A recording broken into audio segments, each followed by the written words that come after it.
Existem vários conceitos de ejaculação precoce. Ejaculação precoce, assim, para dar uma ideia geral, existem relatos da mitologia grega sobre a ejaculação precoce. E de lá para cá, poucos não se chegou a um consenso em relação à ejaculação precoce. Na verdade, vários estudiosos tentaram definir a ejaculação precoce, Marcia Johnson e muitos outros estudiosos da disfunção sexual masculina. Hoje, a Associação Americana de Psiquiatria já incluiu a ejaculação precoce como uma patologia, ela faz parte do contexto das doenças internacionalmente conhecidas. Então, a definição que a associação determina é que é a ejaculação que ocorre antes ou depois da penetração, né, de uma forma recorrente, após um estímulo sexual, sem que o indivíduo assim o deseje. Então, é uma ejaculação de uma forma descontrolada, em que o indivíduo não consegue ter o controle total daquele evento. Na verdade, a ejaculação precoce ela é determinada por ejaculação antes ou após a penetração. Os autores, vários estudiosos, inclusive Marcia Johnson determinava que a ejaculação precoce era aquela ejaculação cujo resultado não deixava que a parceira tivesse o orgasmo, em 50% das ocasiões, o que é uma coisa que depois determinou ser com dois erros muito graves. Primeiro, que ele determinava que a metade das mulheres não tinham o direito de ter o orgasmo. Segundo, que além do homem, a mulher também pode ter uma disfunção sexual. E aí ele não pode determinar a ejaculação precoce baseado na parceira. Outros estudiosos determinaram as incursões do pênis na vagina. Uns determinavam que após 8 incursões, outros após 7 incursões. E isso nunca chegou a ser um consenso. Autores mais modernos determinaram o tempo.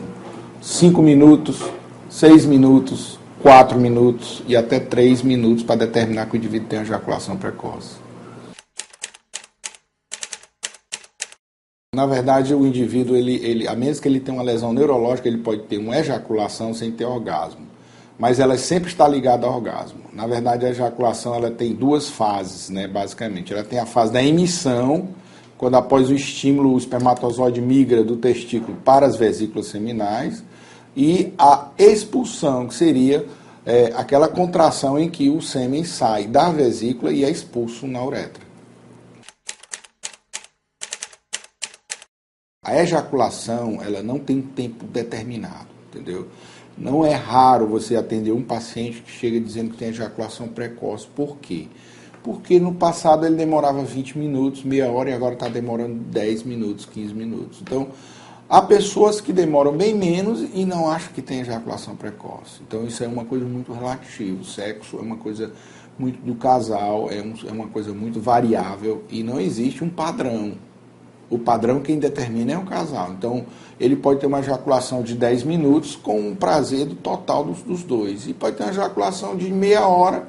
Às vezes os homens se prendem ao tempo da ejaculação e esquecem que não é só o coito que causa a satisfação no sexo.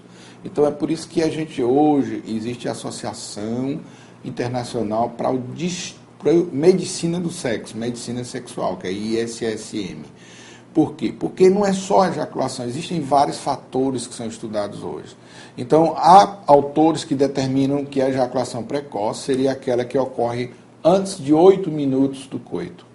Outros determinam 7 minutos. Já existem autores europeus que determinam 5. E até 3 minutos. Existem autores que dizem que a ejaculação precoce é quando há uma ejaculação antes de 3 minutos do intercurso do pênis na vagina. Existe a cura, você tem que... Basicamente, a disfunção... A ejaculação precoce ela é dividida em duas, né? A primária, que seria aquela que o indivíduo nasce e começa a ter vida sexual já com a ejaculação precoce. E aquela adquirida em que o indivíduo tinha uma ejaculação num tempo razoavelmente normal e com algum problema orgânico ou psicológico ele passou a ter ejaculação precoce. Com certeza. Geralmente, esses casais eles devem fazer uma adequação sexual com os dois, porque o Master Johnson, por exemplo, ele determina que os fatores psicológicos são muito fortes na determinação da ejaculação precoce. E a parceira, quando ela cobra ou quando ela não é orientada, existe uma ansiedade do homem que faz piorar esse quadro de ejaculação. Então, geralmente, é preciso uma orientação dos dois, é preciso uma orientação do casal, uma adequação do casal para que a cobrança não crie uma ansiedade no homem, determinando uma piora nessa ejaculação precoce. Ajuda. O preservativo, ele diminui a sensibilidade local e também o fato de o indivíduo não ter o medo de uma gravidez ou de uma DST indesejada, claro, ele com o preservativo ele fica mais seguro e ele consegue demorar mais.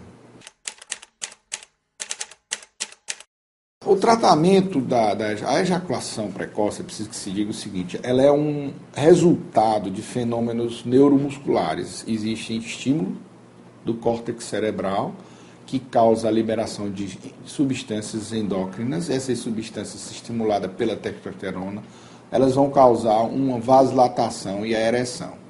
Quando isso ocorre, que o indivíduo tem o coito, ele passa a ter uma sensibilidade local e ter um estímulo central também.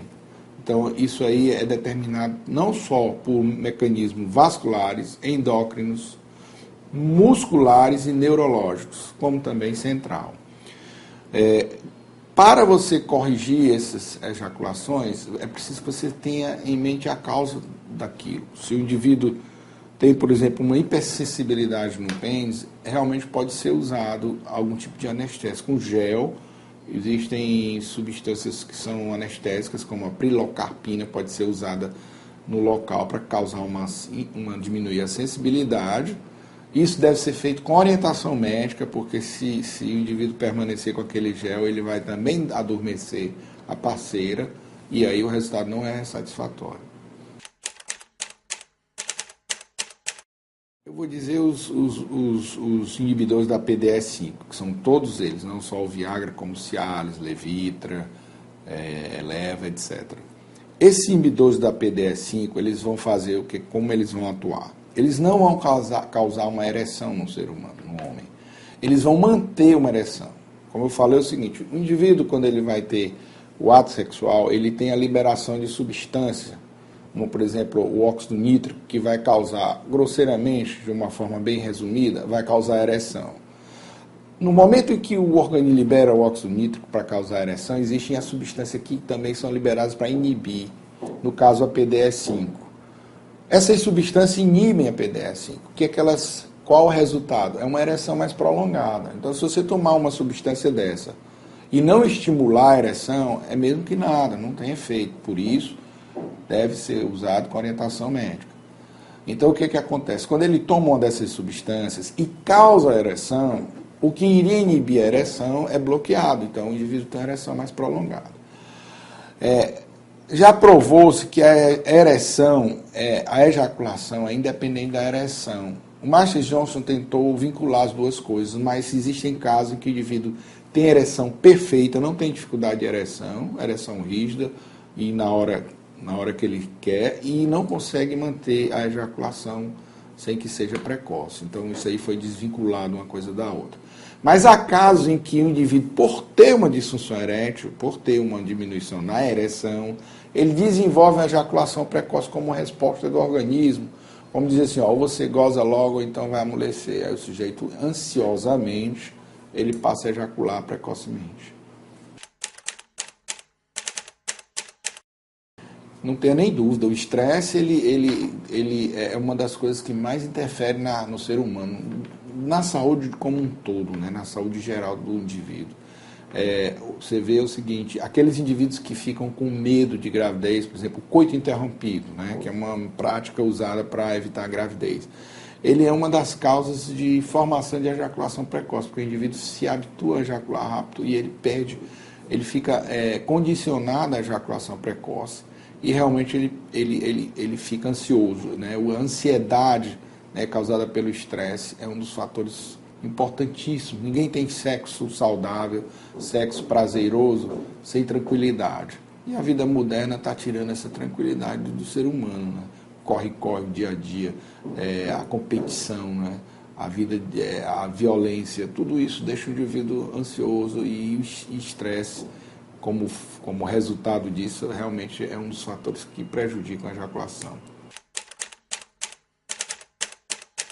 Olha, uma das coisas que eu, como urologista, sempre acho é que a orientação sexual é fundamental. A pessoa que vai para o sexo, a pessoa que tem um bloqueio de orientação na fase em que deveria se insinuar na vida sexual, ajudaria muito aos homens a ter um controle disso aí. Muitas pessoas, eu vejo pessoas de nível superior que vêm nos procurar, que têm uma informação totalmente distorcida sobre o que é o padrão, o que não é.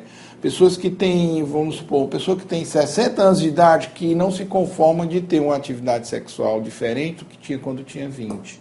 Então as pessoas precisam estar antenadas e sabedoras de que o sexo é uma coisa variável. Ele não é só variável na idade do indivíduo, como é variável no dia a dia. Você pode estar disposto num dia, no outro você está cansado, você não está muito afim. Então, como existe uma variação hormonal, tanto no homem quanto na mulher, sexo não é uma coisa padronizada.